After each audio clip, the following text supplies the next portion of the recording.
marah-marah ke istri. Saya dengar istri saya bahkan nangis. Pas saya ketemu di ruang penyidik, istri saya dalam kondisi menangis karena ceritanya dibawa, dibentak-bentak, dimarah-marah sama penyidik. Oke, jadi kejanggalannya apa lagi yang kamu alami? Sebutin aja, biar banyak tuh sebutin satu-satu. Saya sabar menunggu. Balik ke yang tadi, jadi kejanggalannya itu banyak. Kami juga sudah sampaikan, baik itu secara langsung, lisan melalui PH juga, ataupun di pembelaan saya, di pledoi saya juga membuat pembelaan pribadi di samping PH. Saya membuat pembelaan pribadi itu sekitar 21 halaman. Di situ saya jabarkan semua termasuk kejanggalan-kejanggalan, Bang. Nah, kami sudah melakukan mediasi. Pada saat ditangkap, istri sudah mengajukan penangguhan penahanan, tapi tidak pernah disetujui, serta surat jaminan juga. Sampai ke tingkat pemeriksaan di persidangan juga sudah disampaikan surat penangguhan tidak pernah disetujui. Mediasi sudah kami sampaikan bahwa kami sudah melakukan mediasi 3 kali, bahkan 2 kali istri hadir, 1 kali oleh PH. Di situ istri sudah meminta maaf. Saya juga di ruangan Kanit Reskrim berenam, saya, istri, Bang Joniar, istrinya, lalu di AP 2 PH kiri kanan. Di situ kami direkam, disuruh melakukan permintaan maaf, ada teks yang sudah disiapkan oleh PH. Jadi tapi itu sia-sia semua. Diarahkan untuk menghapus semua video di channel YouTube saya dengan harapan karena saya sudah capek di dalam, ada sekitar seminggu lebih dengan kondisi di dalam saya diperas dan dianiaya. Dengan harapan saya bisa penangguhan penahanan supaya bisa kumpul sama istri. Akhirnya saya setujui, diminta dihapus, kita nonaktifkan semua video-video. Itu kita setujui. Ternyata itu dibohongin aja ya. Indonesia di mana hukum berada.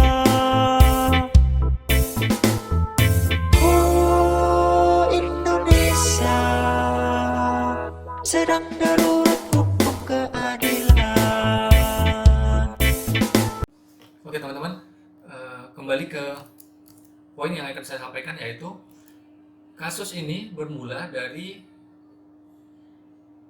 saksi pelapor atau oknum pelapor ini yang tidak suka atau merasa nama baiknya dicemarkan karena disebut, kalau kita baca di Kompas TV, keduanya dianggap menyebar hoax karena korban merasa tidak pernah menunggak pajak. Berarti artinya di sini korban merasa tidak senang karena disebutkan menunggak. Ada kata-kata menunggak pajak terhadap mobil yang dia pakai. Kita juga bisa lihat di beberapa channel YouTube yang menayangkan wawancara dengan pihak si pelapor, bahwa dia menyatakan dia merasa malu, keluarganya merasa malu, merasa nama baiknya dicemarkan karena mobil yang dia pakai dikatakan menunggak.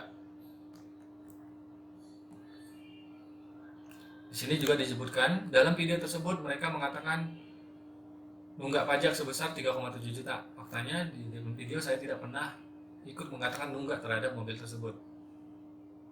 Lebih lanjut dijelaskan martuasa, ini di sumbernya sumber Indozone ya. Korban yang keberatan dengan pernyataan tersebut langsung melaporkan keduanya ke polisi. Sebab ujar dia, korban merasa selalu rutin untuk membayar pajak kendaraan. Korban secara pribadi merasa keberatan karena dikatakan menunggak pajak. Padahal korban rutin membayar pajak tepat waktu, tidak seperti yang disampaikan dalam video itu tersebut. Ini juga perlu dipertanyakan karena di dalam video sebelumnya saya sudah tunjukkan bukti bahwa kata-kata yang mengaku korban ini mengatakan rutin membayar pajak tepat waktu ini tidak benar, karena faktanya dari tahun 2017 sampai 2019 pembayaran pajak terhadap mobil tersebut dilakukan setelah jatuh tempo bahkan 19 hari. Ya. Jadi di sini juga di voi.id, pelapor bernama Johansen Ginting yang berstatus polisi merasa keberatan dengan video yang diunggah di akun YouTube Joniar News Pekan. Dalam video itu, dua YouTuber menyebutkan kendaraan milik Johansen Ginting dengan nomor polisi BK 1212JG menunggak pajak. Milik Johansen Ginting ini juga kami sudah pertanyakan di persidangan karena jelas-jelas terlihat di STNK bahwa mobil tersebut bukan atas nama si pelapor, tapi atas nama anaknya. Dan saksi ahli pidana juga berpendapat bahwa kepemilikan itu berdasarkan STNK dan BPKB. Ya, Lalu selanjutnya di berita ini disebutkan, padahal korban rutin membayar pajak tepat waktu. Tidak seperti yang disampaikan terlapor dalam video tersebut. Korban keberatan karena video tersebut disebar dan mengandung unsur berita bohong atau hoax. Laporan atas nama pribadi, katanya.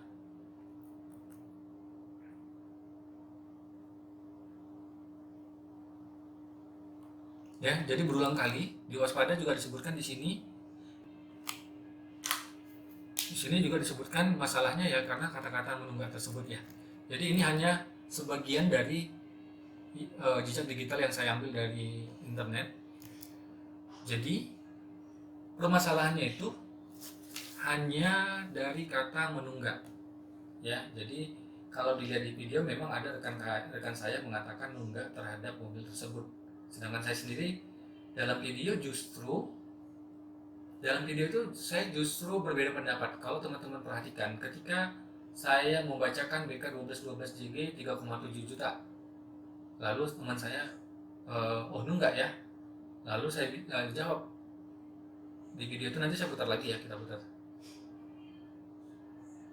Kita lihat bahwa di situ saya sebutkan wajar sih. Ini kan hitungannya setahun, kalau tidak salah seperti itu. Nanti lebih jelasnya kita putar videonya. Jadi seharusnya, sayangnya PH saya tidak menanyakan ini ke saksi ahli bahasa. Seharusnya statement saya ini ditanyakan ke saksi ahli bahasa. Pada saat saya mengatakan, setelah rekan saya mengatakan enggak, saya katakan wajar sih, seharusnya ini kan memang pajak setahun. Harusnya maksud dari perkataan ini ditanyakan ke saksi ahli bahasa. Karena menurut saya pada saat itu memang tidak, menurut saya pembayaran belum habis masa pembayarannya, karena di situ kan memang terlihat pajaknya 3,9 juta. Saya ingat mobil saya pajaknya sekitar 3,6. Mobil tersebut masuk kategori SUV ya, sedangkan mobil saya 3,6 itu masih bukan SUV. Menurut saya itu masih 1 tahun. Jadi karena itu saya tidak mengatakan menunggak atau apapun. Karena itu seharusnya ini ditanyakan ke saksi ahli bahasa. Di situ terjadi perbedaan pendapat antara saya dengan rekan saya. Rekan saya mengatakan enggak, saya tidak mengatakan enggak, bahkan berbeda pendapat. Tapi justru di BAP saya dituduhkan mengatakan menunggak.